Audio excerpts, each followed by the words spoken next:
Welcome back to Pork Chops, Rice, and Peaches. I'm Richard. And I'm Noah. And Noah is going to entertain us today with a subject that's near and dear to his heart in more than one way. Calvin and Hobbes. Calvin and Hobbes.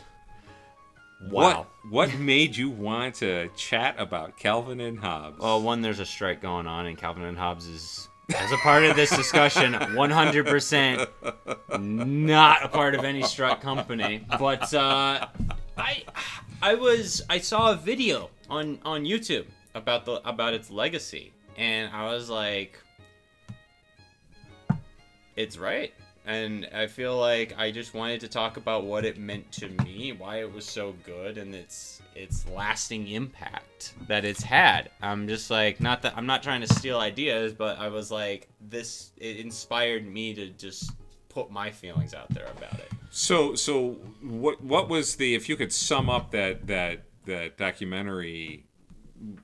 What did it say? I mean, what's the basic idea that it had? Whatever. Well, I've seen several since then. But okay. the as part of research for this video, but like the no one ever pins down one thing that makes Calvin and Hobbes so good, so great, so memorable. Aside the fact that it's funny and it's entertaining, and that millions of people have read and loved it and fallen in love with it, and that it continues to endure. But there's never one specific reason cited, and I think that's part of the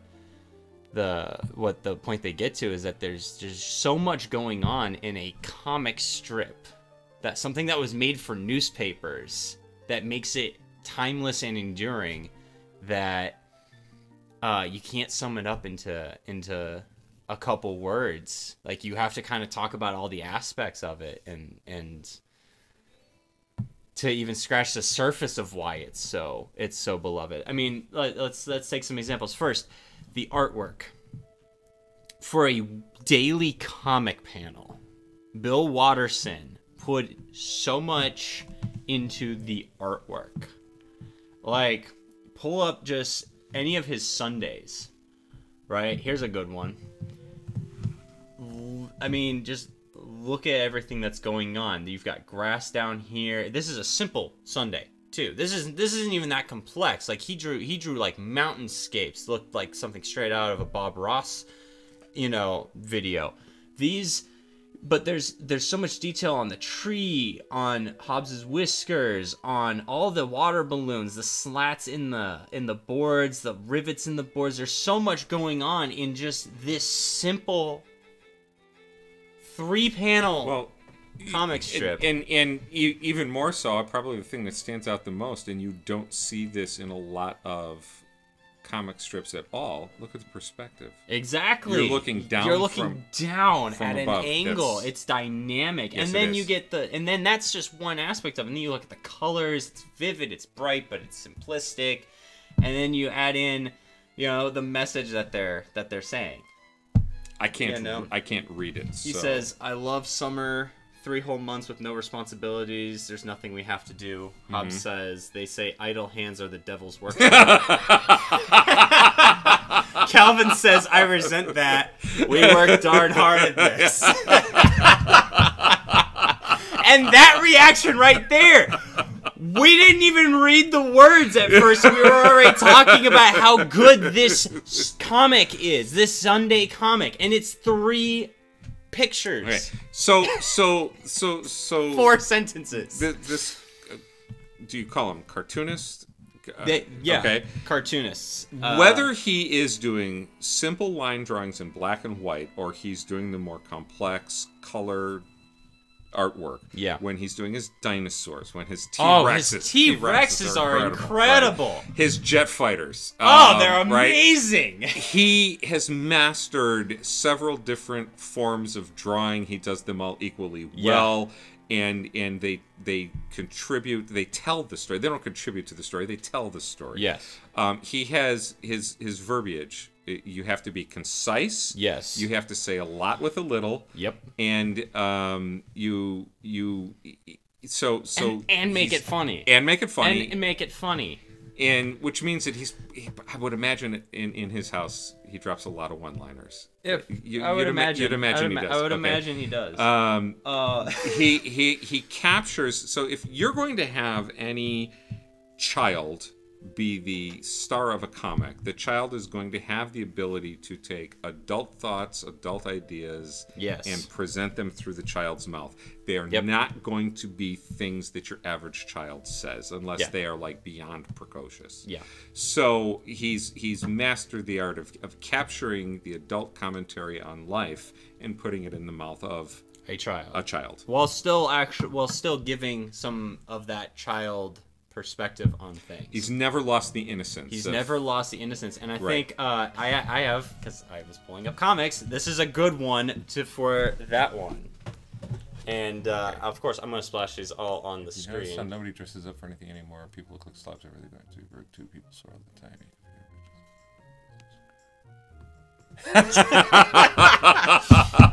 What kid has not felt this way? Have you ever seen the picture of your mother in the dress when she's 3 or 4 and the look she gives the camera, which is, I absolutely hate this? Yep. Yes. What kid has not thought that their parents are overreacting? And he does that. He balances all of this. Calvin and Hobbes is one part philosophy, one part commentary, one part shower thoughts. Okay. There's a lot of those comics where. So let me ask you a question. Yeah. The last wedding that you went to that wasn't yours, did you wear a suit? Yes. The last funeral that you went to that wasn't yours, did you wear a suit? Yes. Okay. Then I raised you properly. Calvin's dad, everybody. Okay. Which is interesting. You should say You've that. You've even got the haircut. Well, and the glasses. And the glasses. So I was thinking about Calvin and Hobbes this morning as I was in the cars on the road, and I thought to myself, I really, truly identify with Calvin's dad. Mm-hmm. Probably the most out of anything in Calvin and Hobbes. Oh yeah, right. But not maybe not for the reason you would suspect. One of the things about Calvin's parents that always disappointed me. Mm-hmm. I think it's what everyone mentions about the parents, but go for it. No, what is it? Well, so when he started writing Calvin and Hobbes, there's a lot of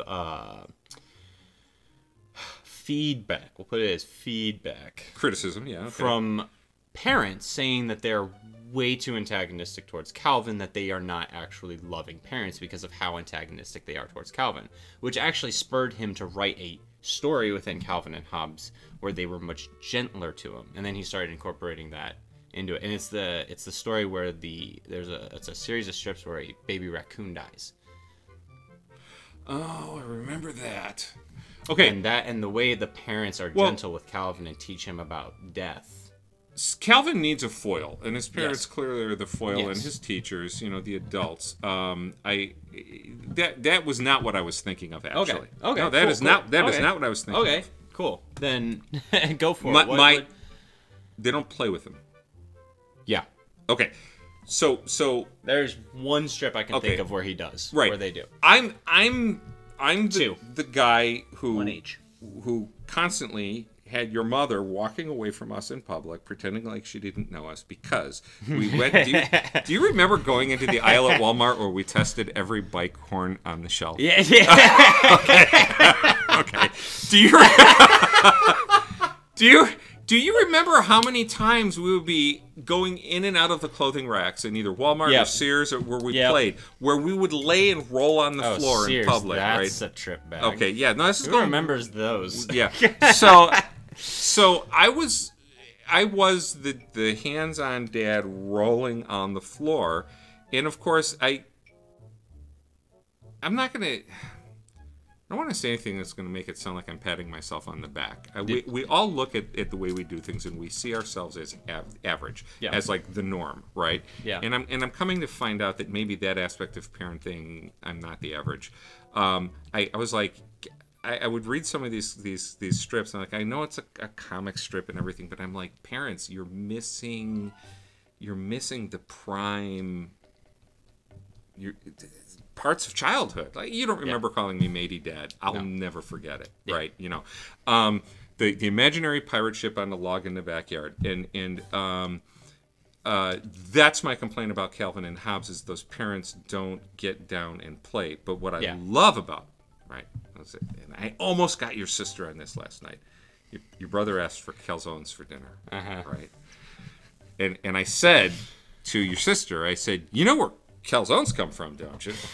And your mother preempted this one. She's like, she said something to the effect of, I hear bullshit coming.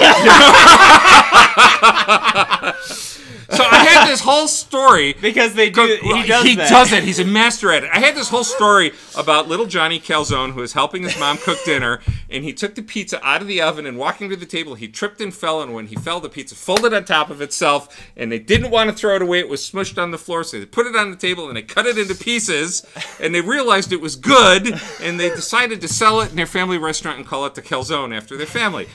And I knew I was going to own your sister with this story. I just knew it, and I have been doing stuff like that to you kids. Yeah, you have. Your whole lives. You have. And Calvin's dad is so good at that, and I just love the one those. I think about is when you bring that up is there's a comic strip. It's a Sunday.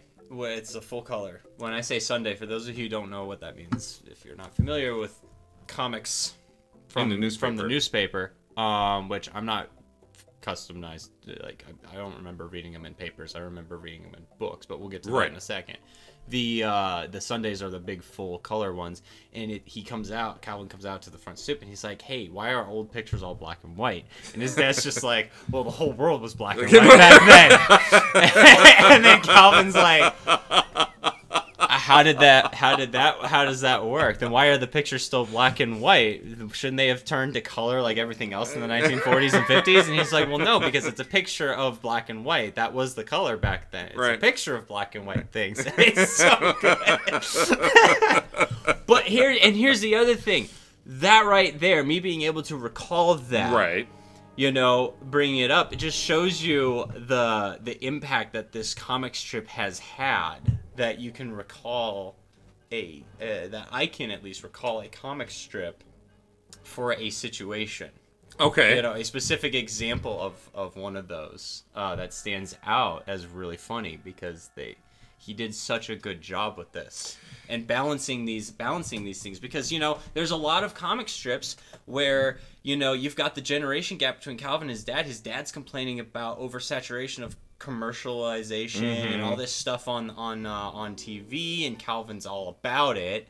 You know, he makes fun of Calvin for it. He makes fun of his dad for it. Yes, he does. He balances. It's commentary, but it's balanced commentary. He's making fun of both sides of it, and he does it so well. Like the dad is like. Everybody's the one I just showed you. The parents are pushing their worries onto their kid. You know, there's another one where Calvin's like, it's never funny when you explain this, but he basically says, isn't it scary how this movie premise is really scary that these robots come up and they turn people into living zombies, and Hobbes is like, that's really scary, and then Calvin goes, hey, wait a minute, my TV show's on. You know, stuff like that. So, like he makes fun of them both equally, and I think that's hilarious. Walk down the cereal aisle at any grocery store.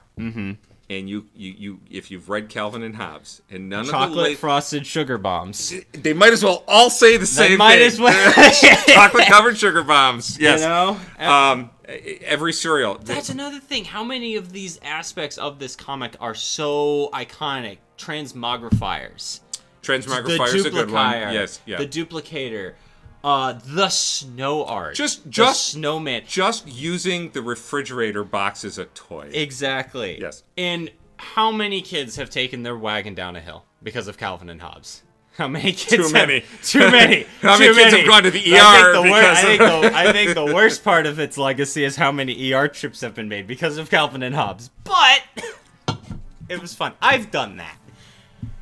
Any kid who's read Calvin and Hobbes, and there's a lot of kids who have read Calvin and Hobbes, sure, has probably tried something like that at some point. Did you take a wagon down a hill? I used to do it in the backyard in Lansing all the time. It wasn't a steep hill. No, it wasn't a steep hill. But I used to do it. Okay. Replicating Calvin and Hobbes. I was not aware of that. Yeah. I'm not aware. However, raising you was probably a lot like raising Calvin, because you active imagination. We nicknamed you Tigger for a reason. You high energy, bouncing around, always running hither, thither, and yonder, and yeah. And you had that big side yard to play in up in St. Joe. So well, and that's something that I don't know. To get more personal about it, Calvin almost made that okay. As you got older, I would go back and reread these. Oh yes, kind of a you get older, especially if you're a kid with an active imagination. Your peers kind of like look at you differently. Mm-hmm. Because peers want to, everyone gets serious around their tweens. I still did. Everyone stops caring about the things that they cared about as a kid. It's like, oh, I like Thomas the Tank Engine. By the time you're 12, you don't care about Thomas the Tank Engine anymore. I'm 20, about to turn 27, and I have collectible Thomas figures on my shelf. All right, eventually you come back around, but like, as you get older, it, I don't want to say like society or whatever. I don't want to be that pretentious, but like you do start to get a little. You feel like you have to suppress that side a little bit. But rereading Calvin and Hobbes, as much as I did, because we had all the collections, it helped reinforce that as a kid, that, your imagination's okay. It's okay to have an imagination. It's okay to be active in your imagination, And, I don't know, it just helped. It helped me be imaginative. It helped me create in my head as a kid. The conversation between Charlie Calvin and Bernard the Elf into Santa Claus. Why do people stop believing? That's exactly what you're addressing here. But the art of growing up in a healthy way is never losing that. And for me, it just comes out differently. It's called writing. Yep. But it's pretty much the same thing. I did it once. I regret that I've only done it once, and I will do it again. But there's a significant shift in the weather pattern where we live from when we first moved to this area to now. Yeah. And so we don't get as much snowfall as we did when we first moved here. Yeah. And I don't know if the heavy snowfall was the abnormality or whether we're going through it now. Mm-hmm. But I built a snowman around a tree once, so the tree looked like it was coming out of the city. And it was a complete ripoff of Calvin and Hobbes. And people were honking their horns when they drove by the house. This is in Lansing. Yeah. And people were honking horns, and it was really popular. And I think the whole running gag of horrific snowmen is freaking brilliant. Oh, it's so funny. For me, probably hands down the best part of the series, because I would just imagine the frustration of climbing in your car to go to work, and there's an army of 40 frozen miniature snowmen blocking your car. I mean, that is just... It's brilliant. Like, the snowman holding its head, the snowman, bowling with the other one's head, the chicken cutting off the snowman's head. That man's got a dark streak in him. That's something that you go back to as an adult, okay, for this one, because my ADD brain is about to bounce in 15 different directions on the same topic, but I'll try to keep this concise, is that this comic speaks to so many people, because as a kid, I loved this comic book. I couldn't understand half of the strips, but when Calvin was holding like spaghetti and having it pretend that it was coming out as his guts, I was cackling as a 6-year-old reading that, because it's something that I wanted to do. Sure. But I thought I would get in trouble, so I wouldn't do it. But at the same time, you go back to it as an adult. There's a comic book or there's a Sunday Daily where Calvin is imagining deer coming into an office and hunting humans. Yes. Or role reversal. Hey, this comic can get dark sometimes. Yes, it can. This strip has a dark streak, like you said, and it's funny. It's dark humor, and it reminds you that this was made for multiple audiences, because I know a lot of kids, or a lot of my friends, who also grew up reading Calvin and Hobbes. Gotcha. I don't think any of us noticed that.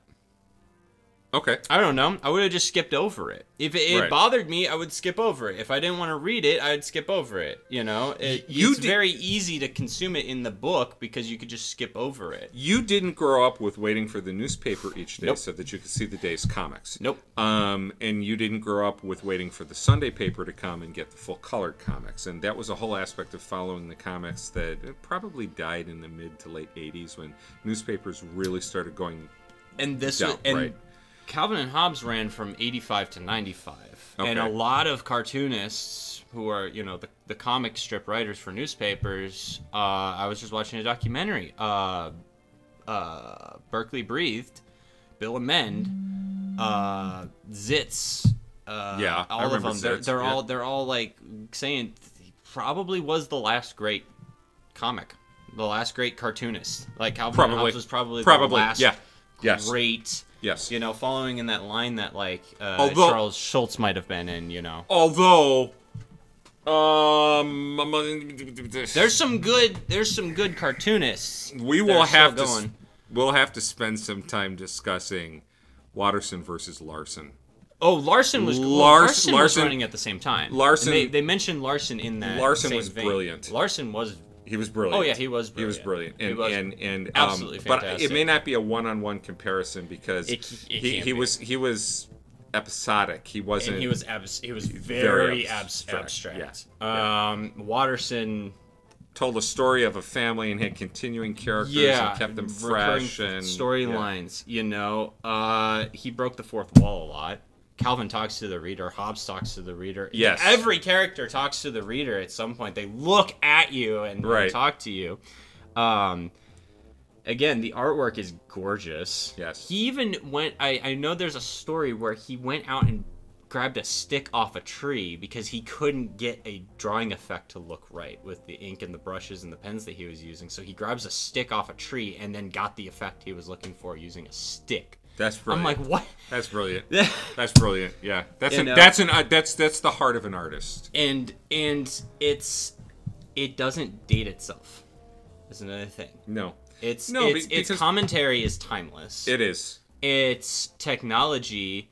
You know, there's a reference to a VCR here and there, you know, so Gen Z and Gen A wouldn't get that, but, like, you know, there's still television, there's still screens, the messaging about consumerism is still there. Yeah. And funny in both directions that he takes it, because he criticizes everything, and it's hilarious. I wouldn't even say criticize is the right word, he just pokes fun at everything. Through Calvin, through Hobbes. Yeah, it's commentary, but it's gentle commentary. And it's not commentary that's anything new. You know. Where's the one that's the...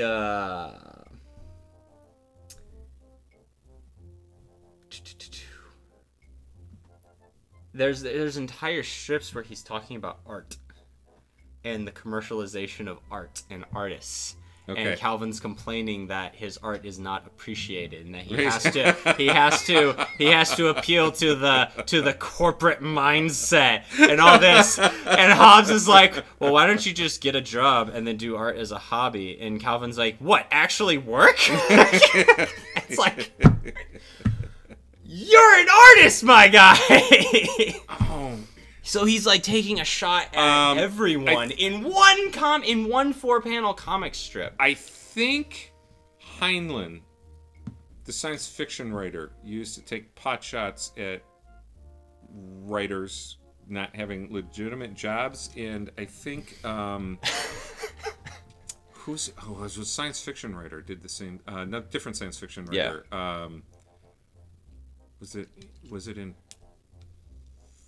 It wasn't in Fahrenheit 451, but it might have been the same author. Anyways, other writers have done that. Yeah. You know, as a way of just poking fun at themselves. Oh yeah. For not having real jobs.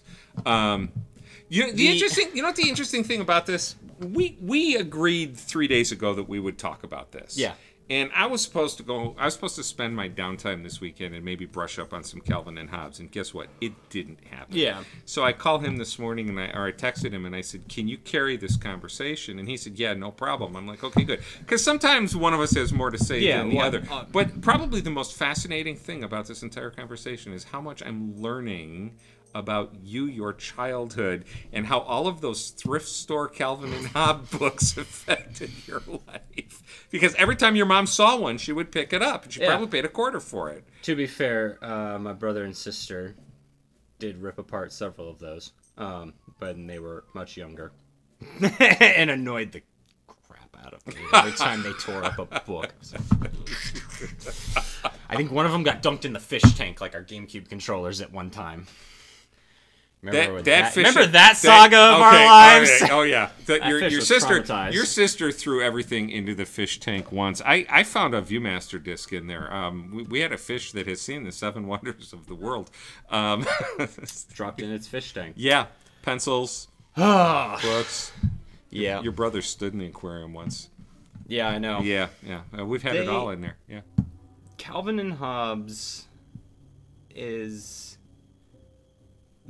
one of the other things I think that has made it timeless is that it hasn't been mass marketed, because Bill Watterson was adamant that it would remain a comic strip and only a comic strip, and pretty much the only things that have been done with Calvin and Hobbes are books, anniversary editions, right? You know, essay books where he writes about it, right. You know, a couple documentaries, you know, people writing books about how Calvin and Hobbes is affected.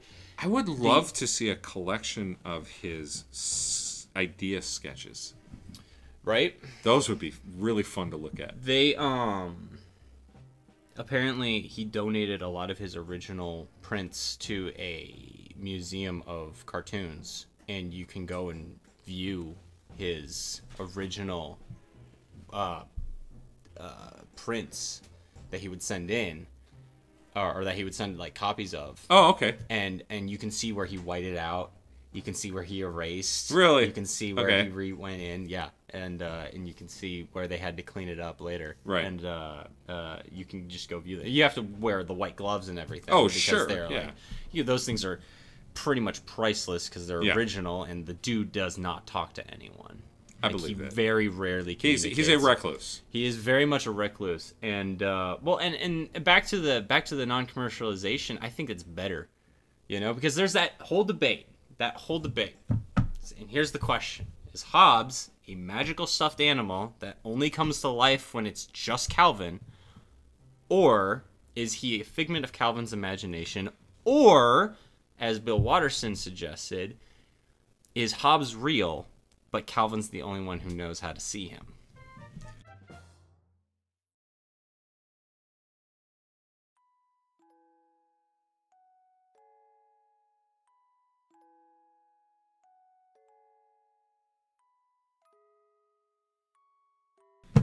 I have always thought that debate was a total and complete waste of time that distracted from just simply enjoying what the man produced. You're right.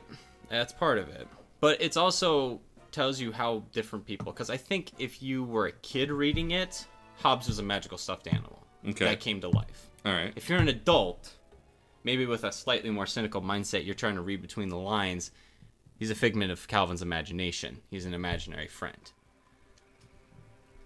But Watterson didn't want to answer that question, and that's why you don't see official Hobbes plushes. Because he said the minute I allow someone to make an official Hobbes plush, that tells every kid in the world that is a stuffed animal and not a real tiger. Yeah, I understand that. And I love that. I love that. Calvin and Hobbes, what do you think about it? Did you read it? Did you enjoy it? Do you have a position on the existence or lack thereof of Hobbes and the?